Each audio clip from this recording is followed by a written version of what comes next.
As amended, all those in favor vote aye. All those opposed, no. The ayes have it. The amendment is agreed to. Questions on engrossment and third reading of the bill. All those in favor say aye. All those opposed, no. The ayes have it. Third reading. A bill to authorize the Transportation Security Administration's programs relating to the provision of transportation security and for other purposes. For what purpose, the gentleman from New York rise? I have a motion to recommit at the desk. Is the gentleman opposed to the bill? I am in its present form. The gentleman qualifies. The clerk report the motion, but first we'll get order. Stand by.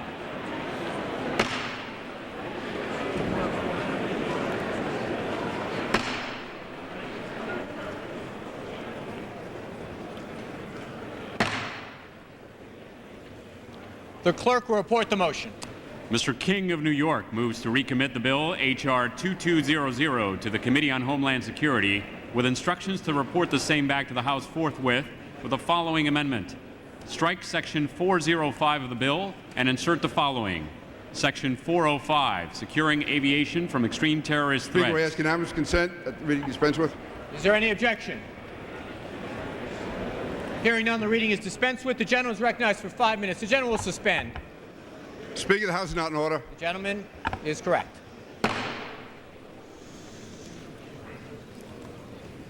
Gentleman from New York is recognized for 5 minutes in support of his motion. Thank you, Mr. Speaker. Mr. Speaker, this motion to recommit is very basic. It's very direct. It specifies that any detainee who is housed at Guantanamo Bay will go on the no-fly list. Very simply, anyone released from Guantanamo will not be able to fly an American commercial flight. And I've listened to the debate in the committee, I've listened to the debate on the floor, and quite frankly, I cannot understand the opposition to this amendment. We are talking about approximately 240 people who are still at Guantanamo. These are the worst of the worst, the most hardcore. House is not in order. Gentleman will suspend.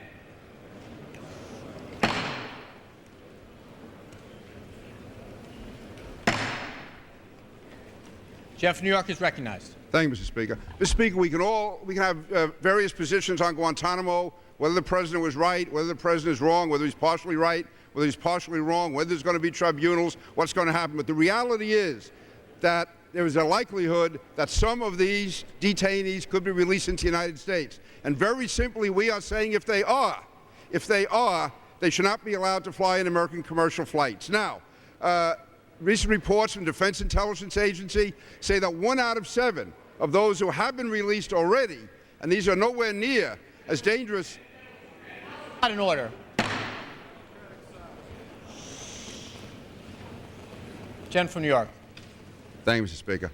Is that 1 of 7 of those who have been released thus far have returned to the battlefield, have returned to take part in terrorist activities. Now, whether that number is actually 1 in 7 or 1 in 14 or 1 in 15, I'd say to anyone in this House, do you want your son or your daughter or your grandson or your granddaughter possibly being on the same plane as one of those 7 or one of those 15? It is too high a risk to pay. And what the majority did when this was brought up by Mr. Sada, who argued it very articulately in committee and on the floor, was to say that they would go on a no-fly list, the detainees, after disposition by the president. Disposition is not defined. What does disposition mean? If the president says that this person is dangerous, does that mean he doesn't go on the no-fly list? Suppose that case is still pending in court. Suppose he's released on bail. What does final disposition mean? What does it mean? Why are we having this debate? I could see if we were talking about something involving the civil right of an American citizen or somebody who is illegally in the country, and we were talking about electronic surveillance or stop and frisk. We're talking about a person who is a detainee at Guantanamo, and we're saying they cannot fly on an American plane. What human right is being violated by that? And let's balance the equities. I know in the dear colleague that my good friend, the chairman, sent out to his members, he uses a quote from the president saying that we must have an abiding confidence in the rule of law and due process, in checks and balances and accountability. Mr. Speaker, I fail to see the question of a balance here. What equities are we balancing? Let's assume the worst from those who oppose this amendment or this motion to recommit. Let's assume that someone who is in Guantanamo and is really pure of heart and has no malice anywhere in his system, that person will not be allowed to fly on an American plane. You know, life is tough. If that's the worst thing he has to endure, I don't think that's going to shock the conscience of the Republic. But suppose that person does return to violence and does blow up an airliner and hundreds of Americans are killed. So where is the cost-benefit ratio? What equities are we balancing here? I would say the clear and correct thing to do here is to make it very clear that anyone released from Guantanamo should go on the no-fly list. Now, if there are foreign policy considerations, if there are diplomatic considerations, if the president, no matter who or she happens to be, Mr. Speaker, the House is not in order. Gentleman is correct. Gentleman from New York. The motion to recommit specifically says that the president can certify that that detainee is no longer a threat to American security, and the president can take the person off the no-fly list.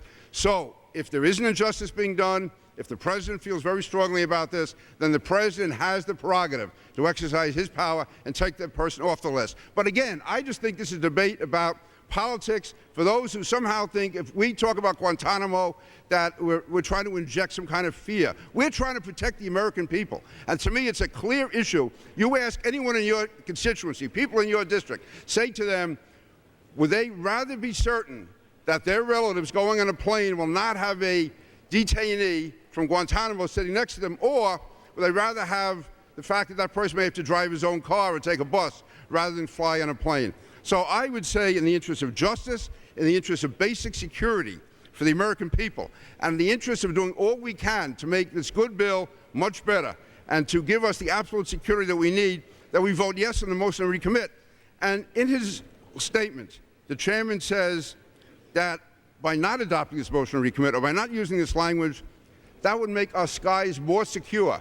How can our skies possibly be more secure unless we do everything we possibly can to keep Guantanamo detainees off our planes, off our commercial planes? Those of us who lived in New York, those of us who, any American, knows the horror of September 11th. And if we can do anything at all to prevent that without violating the civil rights of any American citizen, anyone lawfully in this country, then we should do it. Mr. Speaker, in the interest of justice and homeland security, I ask adoption of the motion to recommit. Time of the gentleman has expired.